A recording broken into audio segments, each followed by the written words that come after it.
আজকে আমরা কথা বলবো আমাদের শরীরের সবথেকে গুরুত্বপূর্ণ ইঞ্জিন, আমাদের হার্ট নিয়ে। আর দেখব কিভাবে একে সুস্থ রাখা যায় তার একটা সহজ কিন্তু খুব কার্যকর নকশা। এই যে সংখ্যাটা দেখছেন ৮০%। একবার ভেবে দেখুন তো, বিশেষজ্ঞরা বলছেন হার্টের মারাত্মক ঝুঁকির প্রতি ১০টার মধ্যে ৮টায়, হ্যাঁ ৮টায় প্রতিরোধ করা সম্ভব। মানে এটা কিন্তু একটা বিশাল ব্যাপার, তাই না? তার মানে কি দাঁড়াচ্ছে, হার্ট অ্যাটাক যতটা ভয়ের, এর থেকে বাঁচার উপায়ও কিন্তু ততটাই জোরালো।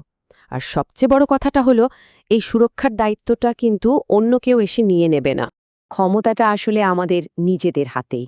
নিজেদের হার্টকে ভালো রাখার দায়িত্বটা পুরোটাই আমাদের। একজন ডাক্তার ঠিক এই কথাটাই বলেছেন, আর এটাই আজকের আলোচনার মূল ভিত্তি। নিজের হার্টকে সুস্থ রাখা সম্পূর্ণ নিজের হাতে। মানে আমাদের শরীর আমাদেরই দায়িত্ব। তো প্রশ্নটা হলো, এই দায়িত্বটা আমরা পালন করব কিভাবে? আচ্ছা, এর জন্য ৬টা সহজ কিন্তু ভীষণ শক্তিশালী স্তম্ভ আছে। এগুলোকে কোনো কঠিন নিয়ম ভাবার কারণ নেই, বরং এগুলো আমাদের জীবনযাত্রারই কিছু সাধারণ অভ্যাস। আর এই ৬টা অভ্যাসই হতে পারে একটা লম্বা আর সুস্থ জীবনের চাবিকাঠি। চলুন তাহলে এক এক করে প্রত্যেকটা স্তম্ভকে একটু কাছ থেকে দেখা যাক। সবার আগে যেটা আসে সেটা হলো খাবার দাবার। খুব সহজ ব্যাপার।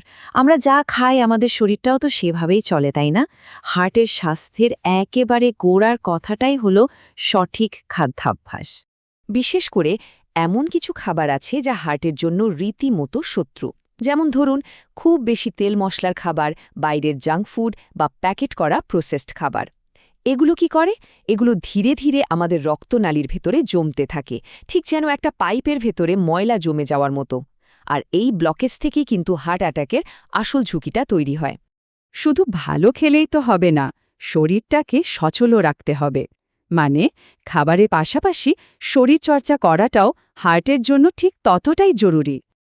আর এর জন্য যে বিশাল কোনো আয়োজন করতে হবে তা কিন্তু নয়। প্রতিদিন মাত্র ৩০ মিনিট একটু জোরে হাঁটা বা নিজের পছন্দের যে কোনো হালকা ব্যায়াম, ব্যাস এটুকুই যথেষ্ট। এতে হয় কি, হার্টের পেশিগুলো শক্তিশালী হয় আর সারা শরীরে রক্ত চলাচল একদম স্বাভাবিক থাকে। এরপরে আসছে এমন একটা অভ্যাস যা হার্টের জন্য বলা যেতে পারে সাক্ষাৎ জম। হ্যাঁ, ঠিকই ধরেছেন, ধূমপানের কথাই বলছি। এটাকে হার্টের সবচেয়ে বড় শত্রু হিসেবেই ধরা হয়। ব্যাপারটা খুব সহজভাবে বোঝা যায়। দেখুন, একটা সুস্থ রক্তনালী একদম মসৃণ থাকে, যার ভেতর দিয়ে রক্ত খুব সহজে চলাচল করতে পারে। কিন্তু ধূমপান করলে কি হয়? ওই একই রক্তনালী ভেতর থেকে সরু আর শক্ত হয়ে যায়। তখন হার্টকে রক্ত পাম্প করতে অনেক বেশি খাটতে হয়, আর স্বাভাবিকভাবেই অ্যাটাকের ঝুঁকিও বেড়ে যায় বহুগুণ। আচ্ছা, আমাদের শরীর আর মন কিন্তু একটার সাথে আরেকটা ওতপ্রোতভাবে জড়িত। তাই আমাদের চতুর্থ স্তম্ভটা হল মানসিক স্বাস্থ্যের দিকে নজর দেওয়া। সোজা কথায় স্ট্রেস কন্ট্রোল করা। দেখুন, অতিরিক্ত মানসিক চাপ বা স্ট্রেসের শুরুটা হয়তো আমাদের মাথায়, কিন্তু এর সরাসরি এফেক্টটা গিয়ে পড়ে হার্টের ওপর। ব্রেন থেকে আসা স্ট্রেসের সিগন্যাল আমাদের হার্টবিটকে অনিয়মিত আর ভীষণ দ্রুত করে তোলে।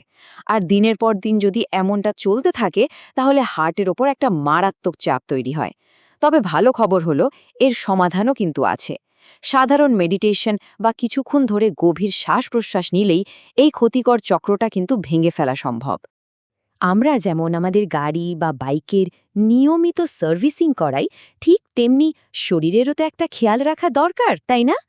আমাদের পঞ্চম স্তম্ভটা ঠিক এটাই, নিয়মিত পর্যবেক্ষণ বা রেগুলার চেকআপ। নিজের ব্লাড প্রেশার, ব্লাড সুগার আর কোলেস্টেরলের লেভেলটা যদি জানা থাকে, তাহলে কোনো সমস্যা বড় হয়ে ওঠার আগেই কিন্তু ব্যবস্থা নেওয়া যায়। এই ৩টে জিনিস কন্ট্রোলে রাখা মানেই হল হার্টকে সুরক্ষিত রাখার পথে অনেকটাই এগিয়ে থাকা।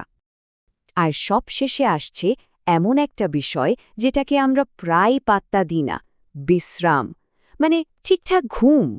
সারা দিন এত খাটাখাটনির পর আমাদের শরীরের যেমন বিশ্রাম লাগে, হার্টের তো তার চেয়েও বেশি দরকার।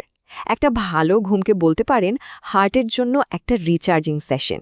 বিশেষজ্ঞরা বলেন, প্রতিদিন টানা ৭ থেকে ৮ ঘন্টা ঘুম হলে হার্ট পরের দিনের জন্য একদম তরতাজা হয়ে যায়। তাহলে পুরো ব্যাপারটা কি দাঁড়ালো?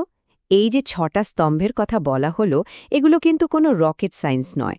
এগুলো খুবই সাধারণ আমাদের দৈনন্দিন জীবনেরই ছোট ছোট কিছু অভ্যাস, কিন্তু সব মিলিয়ে এদের প্রভাব কিন্তু বিশাল। এই ছোট ছোট পদক্ষেপগুলোই একসঙ্গে মিলে হার্টের জন্য একটা বিরাট সুরক্ষা বর্ম তৈরি করে। একটা কথা মনে রাখা দরকার, হার্টই জীবন, আর একে ভালো রাখার চাবিকাঠিটা কিন্তু আর কোথাও না, আমাদের নিজেদের কাছেই আছে।